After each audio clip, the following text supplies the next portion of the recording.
Guys मैंने 4 student से बात की जिन्होंने अभी अभी सेल्फ पेस ऑनलाइन मॉड्यूल का सेट ए लॉ का पेपर दिया एंड उन्होंने 60 प्लस 70 प्लस मार्क्स स्कोर किए।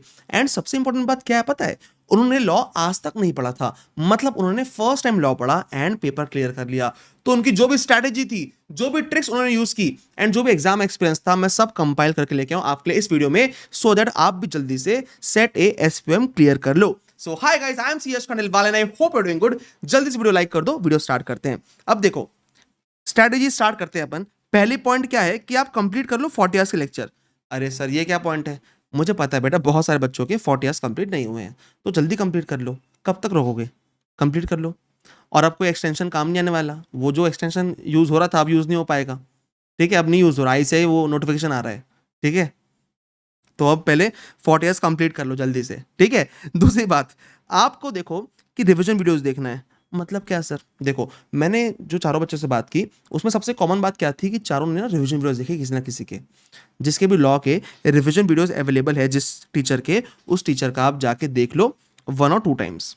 ठीक है, अगर आपको एक बार में समझ गया तो एक ही बार देखो, अगर कोई चैप्टर एक बार में नहीं समझा तो उस चैप्टर का पर्टिकुलर वीडियो 2 बार देख लो। ठीक है, तो ये रिवीजन वीडियो सब बच्चों ने देखे हैं। इन बच्चों ने कोई भी क्लास नहीं ली थी, ठीक है, कोई बुक नहीं पढ़ी, इन्होंने डायरेक्टली रिवीजन वीडियोस से रेफर किया, राइट। सॉल्व किया उन्होंने स्टडी मैट क्वेश्चंस। ठीक है, तो इसकी स्ट्रेटेजी क्या करना है आपको कि हर एक चैप्टर का रिवीजन वीडियो देखो और तुरंत उसके स्टडी मैट क्वेश्चंस सॉल्व कर लो, क्योंकि स्टडी मैट क्वेश्चन में से डायरेक्टली क्वेश्चन उतर रहे हैं एमसीक्यूज में। ठीक है, जैसे स्टडी मैट में जो इलस्ट्रेशंस दिए, एग्जांपल्स दिए, उससे भी एमसीक्यूज बन रहे हैं, एक बच्चे ने बताया मुझे। ठीक है, थर्ड पॉइंट, आप करो study penalties, time limits, due dates, compilation. ये पढ़ लो बेटा, क्योंकि जो बच्चों से बात करके समझ में आया मुझे कि 70% कंप्लीट लॉ पेपर में यही सब आया था। Penalties, time limits, due dates, compilation, ये बहुत पूछा हुआ था। ठीक है, ये सर कैसे पढ़ सकते हैं, तो मुझे स्टूडेंट ने बताया, 2 स्टूडेंट्स ने बताया कि हेमंत सोमानी एक टीचर है, उन्होंने ना क्या किया है, कंपाइल कर दिया सारे ड्यू डेट्स और टाइम लिमिट्स एक शीट में, 80 पेजेस का शीट है, तो उससे पढ़ सकते हो आप। ठीक है, ओके। आपको करना है सॉल्व आई से एमसीक्यूज, अगर टाइम मिले तो एक बार आई से एमसीक्यूज देख लेना, किसी टीचर ने अपलोड किए होंगे तो वेल एंड गुड, वहां से देख लेना। ठीक है, कोई नेगेटिव मार्किंग नहीं है, so you can solve all the questions and use elimination method. अब सर ये एलिमिनेशन मेथड क्या होती है कि देखो 70% क्वेश्चन बन गए, आपको 30% क्वेश्चन नहीं बनेंगे, तो उसमें क्या करो, बैठ के ना पहले तो वहां पे एलिमिनेट करो कि कौन से 2 क्वेश्चन, कौन से 2 आंसर नहीं हो सकते। चारों में से 2 ऑप्शन ऐसे समझ में आते हैं आंसर नहीं हो सकते ये।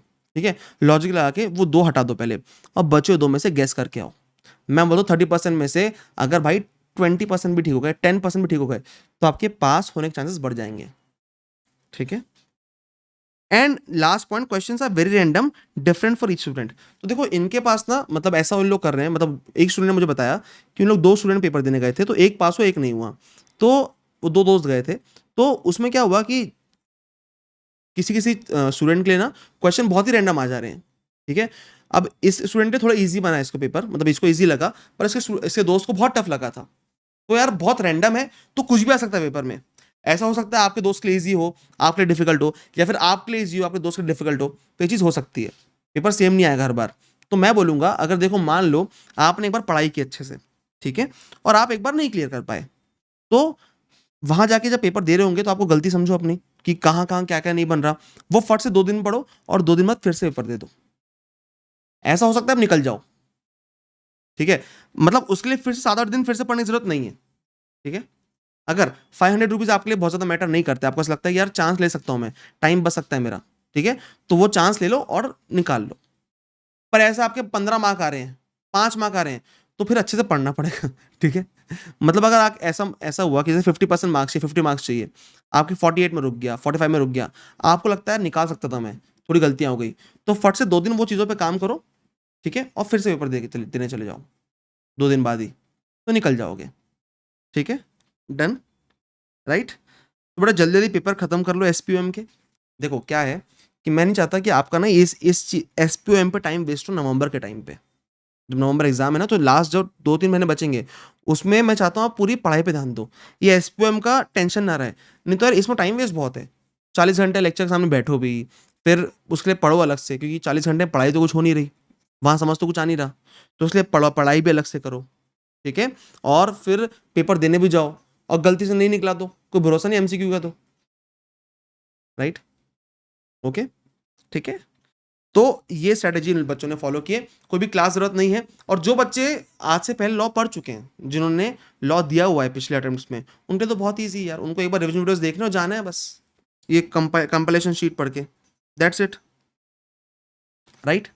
ओके, चलो, तो ऑल द बेस्ट, पेपर देने जाओ। जितने भी दोस्त हैं आपके जिनका भी नवंबर 24 में अटेम्प्ट है, उनको वीडियो शेयर कर दो, वीडियो को लाइक कर दो, चैनल को सब्सक्राइब कर लो, क्योंकि बहुत सारा कंटेंट आपके लिए आने वाला है फॉर नवंबर 24 अटेम्प्ट। ठीक है, चलो, thank you so much and